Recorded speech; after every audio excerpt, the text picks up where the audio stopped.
So in this video, I want to talk about three groups of people who are finding challenges or at least points of tension when it comes to thinking about your life purpose and how to navigate that set of decisions, whichever part of the path that you're on.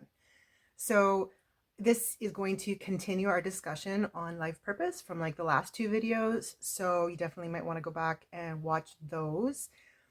And there's basically like a handful of topics that I want to focus on here and really dig deeper with, um, because we want to honor our intentions or intuitions about why this area of life purpose can feel so difficult. And I want to put this also into a wider context where we can see this struggle from a higher perspective. So, just to begin, let's just get something straight. So there is nothing wrong with you if you struggle with applying for a job or choosing a job, if you struggle like while performing the job, um, if you know you're meant to like contribute more, but you haven't been, for example, accepted into the opportunities that would allow that, if you feel like even if you feel like you have no intrinsic motivation, for example, to trade your time and energy and your life force basically to receive money. We're not born with this natural intuition. It's not a natural intuition. We have to learn that. We are conditioned in so many ways basically to learn that. And so these are all, nothing is wrong with you. These are all natural intuitions of an awakened intelligence that actually cares. And it's a natural reaction to the state of affairs that we are thrown into. And this is where the topic really links back with my last three videos, which these are all kind of like building on each other. It's sort of one conjunct topic. So you might want to just be sure to watch all of those just to get the full picture here. So what our resistance really boils down to is that deep down, we know that we're supposed to be trading our time here for the experience of meaning.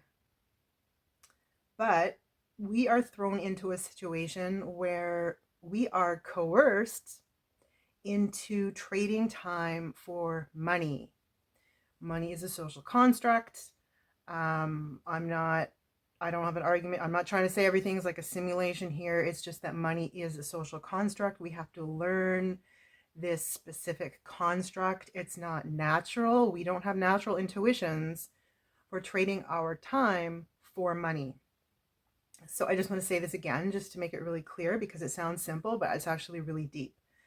So we came here into this 3D experience of time in order to convert that time into meaning. We come in as consciousness. That's what we are. We are filtered through a very physical form, a very physical experience, but it's in order to learn or grow through the specific types of meaning that we can experience while we're here.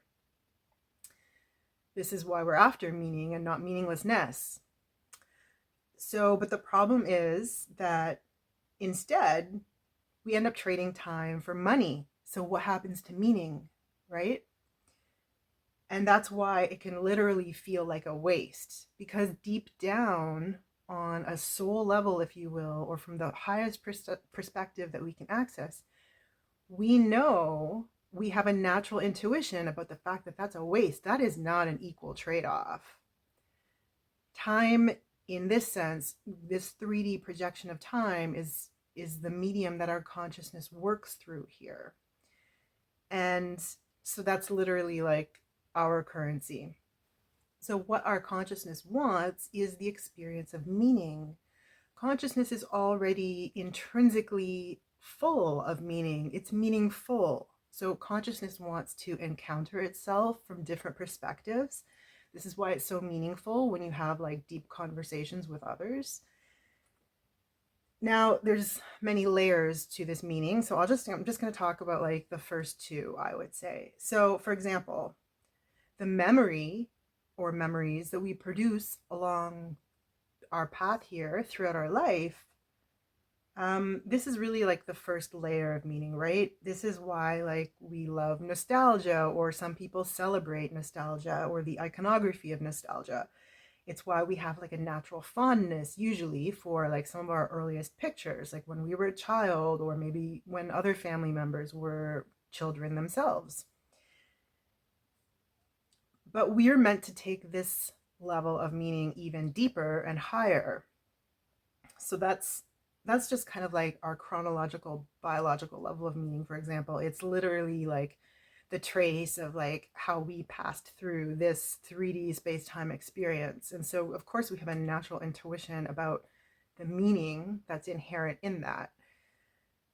But we're meant to go beyond this chronological timeline, right? That's just like the artifact.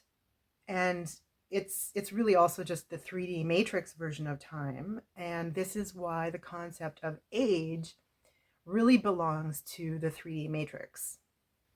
Now, the next level of meaning that I would talk about is what I would refer to as the continuity of self. And this goes beyond what's happening chronologically. It's literally the development of ourself.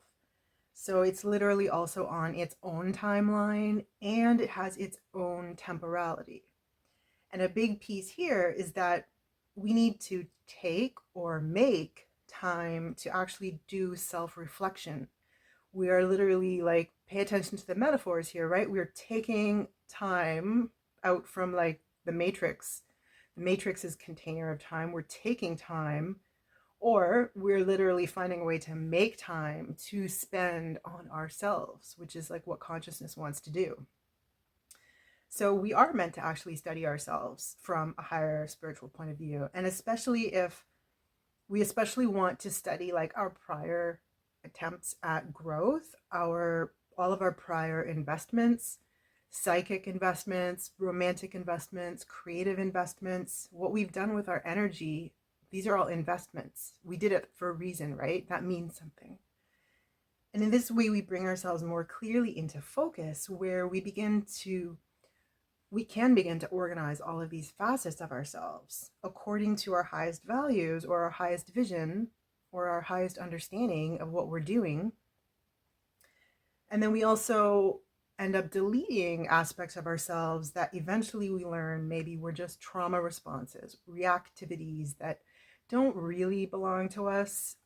Maybe we had to live through that for a certain period of time, but then when we're no longer in those conditions, they kind of drop away on their own.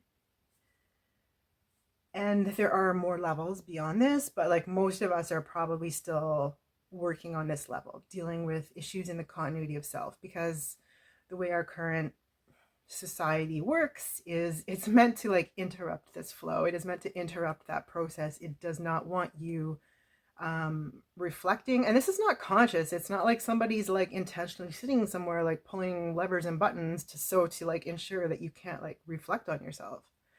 It's just the end consequence of like everything that we deal with. So again, so that's like the major problem, right? The matrix is basically interrupting these higher levels of the production of meaning, which is really just the growth of consciousness. The matrix is interrupting our own access to consciousness, is a great way to put it. So the matrix lets you have the chronological timeline, that's fine. Like nostalgia, that's great. And again, if you haven't noticed it yet, this is why the concept of age is super important, because it's another way that we are written into the matrix, basically. It's a mechanism of manipulation. Yeah, it's real, but you know, it's so imbued with the social programming. For example, like you should be doing X and Y by the time you're a certain age, or only people between the ages of X and Y are allowed to apply for funding or this special program, or let's celebrate like the top 30 under 30, and we never see like the top 80 over 80, for example. That was never a natural production of the matrix. Somebody could come in with that really creatively, but I mean, this is how you know it isn't genuine. So, back to our main thread. We are supposed to reach new levels of meaning, higher levels of meaning as we trade in our time. But as long as we're like still in the matrix, we're forced to trade time for money. And money only serves to keep the matrix going for now. Now, let's just talk about the matrix. A really quick sidebar. This is still a useful concept, okay? It refers to all of the interlocking power structures that we live in, and it includes all of our own unconscious mechanisms. And many of these, they work to keep us alive and supported within the matrix. So it's not meant to sound grim, but it's just an extremely useful, like, psychological and spiritual model, I find, for reminding ourselves of the situation we're actually in. Because if we don't have a very kind of like shocking and potent manner for reminding ourselves of that, we are going to fall right back asleep. It happens every day, right? Not just being tired, but just mentally, like, starting to check out. You know this. And if we don't do active, effortful work to keep our creative self awake, we are just going to like continue down these conveyor belts, like whatever conveyor belt we came in on, right? The matrix is perfectly happy. Nature is perfectly happy to just like let everyone slide on by until you die. Again, this is not meant to sound grim, but it's just we need really potent reminders. And I did do a couple of videos a while back specifically on these aspects of the matrix, like how I'm talking about the matrix, and especially how it really likes to reward our gifts, to extract our gifts while it denies us our empathy and our receptivity. So if you haven't, definitely scroll back through my videos and you can check those out. I think it's like late October, early November I did these. And yeah, and so now we come back full circle again. So here's where you guys come in watching this right now. Because intuitively, you all already know all of this, right? And this is the problem that you're trying to solve. And it's really like, how do I trade my intuitions about how precious my time is within this 3D experience? Because that's really what the gift of this 3D experience is. How do I trade this for money so that I can still receive meanings, that I can still work on something meaningful, so that I can still cultivate my consciousness, basically? And we're actually like a unique group, like at this unique point of tension, because if all we cared about was leaving the matrix, like, there are some really easy off ramps for doing that, but they either don't lead to good outcomes, or it's just not, those aren't really going to be authentic. It's an inauthentic, easy way out. And we also know that that's not what we signed up for either. So part of our higher purpose might even be to transform a specific part of the matrix, which again is just the product of our collective unconsciousness. So don't feel any shame if there's like a part of the matrix that you're especially drawn to, because it could mean several things, right? It could be that it holds some kind of medicine for you and for your own growth and transformation. And it could actually be that you're meant to work in that place. You're meant to help transform it. So, based on comments I've received, it sounds like a lot of you already know your gifts. And so, this is what I would consider as like the first group that I'm probably talking to here. And the struggle for you guys is to like hold on to these, to develop these, and to make them like work for you in terms of this exchange we do between consciousness and money. And so what you need to figure out is how to maybe like flip that order so that you can like make the matrix do the work to help support your gifts. And the best outcome here would be where the matrix actually does recognize your authentic gifts and can support you, on that basis directly for that. So we have the main examples here, of course, are like all of our athletes and entertainers. Like it's literally a nice one-to-one exchange between, like what their gifts, their like creative talents, and then what the matrix is actually going to pay for. And we know why, of course, right? But it's a nice one-to-one kind of ratio. But if you care about like introducing change and awakening, it might make more sense anyway to just be involved in some role that definitely like can at least support like your own health and well-being on that kind of primary level. And then, you can work on like cultivating gifts on the side, so to speak. The key point here though is, and if you're listening to my videos, then I'm assuming authenticity and your higher growth are also really core values for you.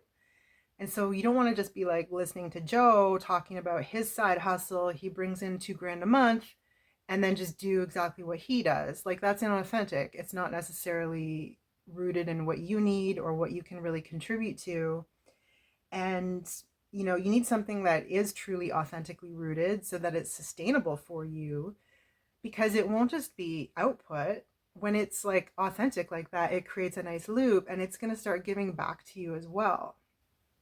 Now, there's a second group of you who are probably watching this and maybe you're not as in touch with your gifts, or you feel that you aren't.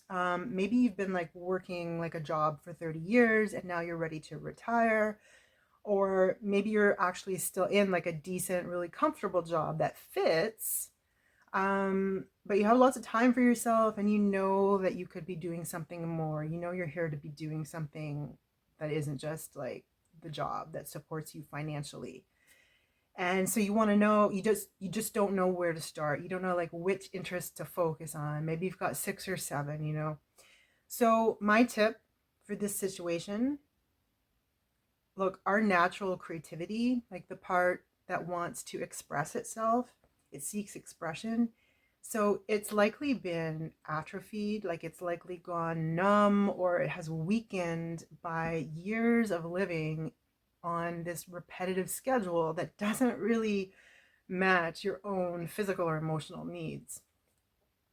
And so what you need to do is kind of like a restorative process. You have to like heal that. You have to like build that muscle back up again.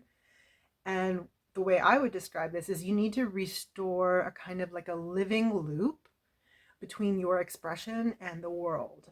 So this is like an actual loop, and it involves like receptivity, and then there's a period or a process of reorganization through your own understanding, and then of sharing and giving back to the world. And this is what great art does. This is the meaning of art. This is the best meaning of art. It's also why like this, any process of truly creative expression in this way is doing something much more than, this is not just like donating your time or money. Okay, that's like you're still working within the structures of the matrix, so to speak. Whereas creative expression goes beyond that. Like you're participating, you're changing, you are introducing like new factors, and you're building. And so in creative expression, consciousness is really like it's interacting and it's engaging directly with this 3D social world. So, think again, remember your quantum mechanics, right? Now you're observing the system and it changes because you're actually participating.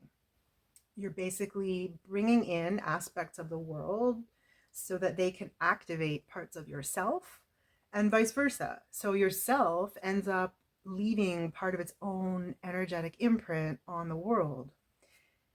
And so it doesn't have to look like the matrix idea of art. Maybe you want to like go around and gather some dead wood so then you can carve it and you can make tools that you donate.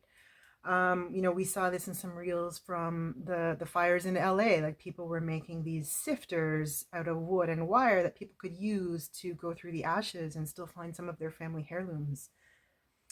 Another approach is, maybe for you this just starts off as like writing a blog that helps you make sense of the world. And maybe you want to create like an archive to help document a piece of history that we already know we're losing access to. So the point is just that you want to like maintain some type of expressive practice, some literally creative practice where you're like participating in the world in this way.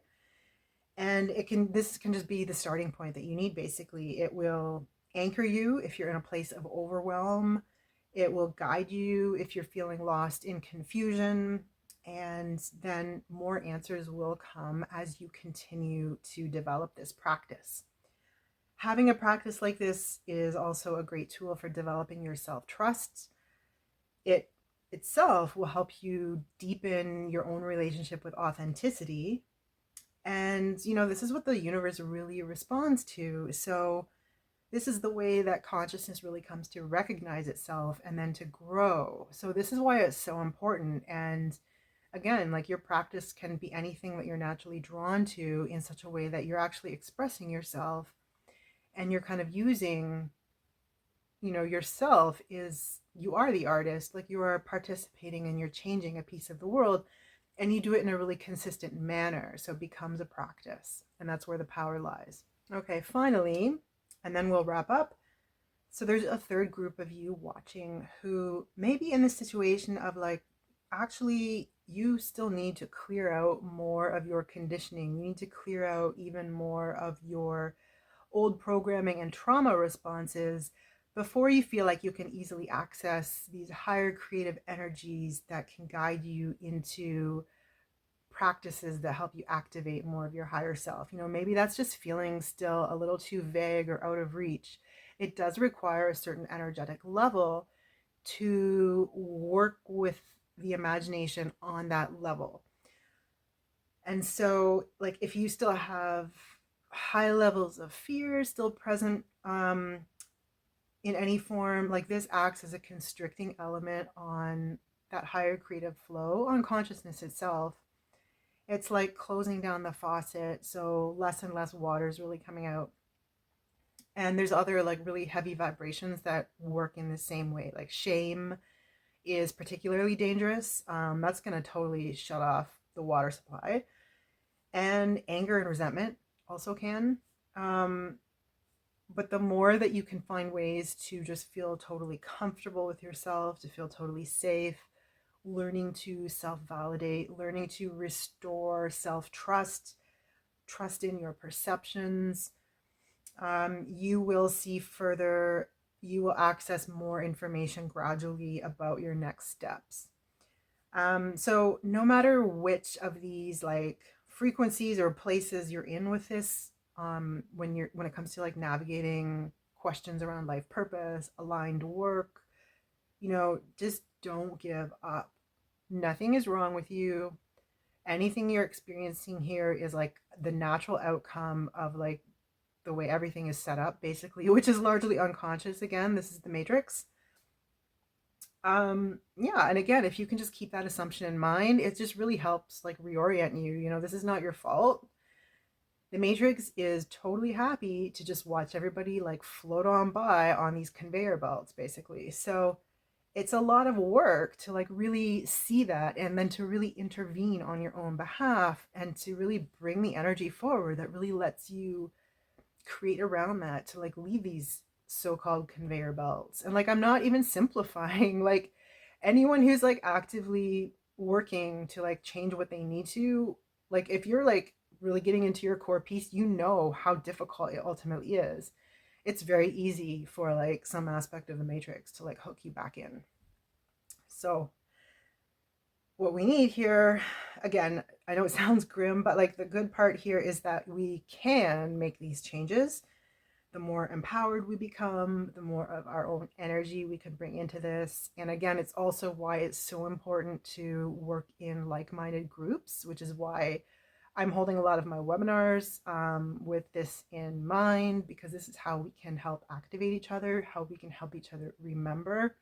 Because again, as I've said, like if you don't have that active, potent daily form of reminder, we will just totally fall back to asleep during the day. We forget, we go off track, and then we have to like start all over again. So I hope this has brought in some more clarity to some aspect of how you're navigating all of this. As always, like I really want to hear from you in the comments. It's a super easy way to help support my channel. And yeah, I look forward to continuing the discussion, and I'll see you in the comments.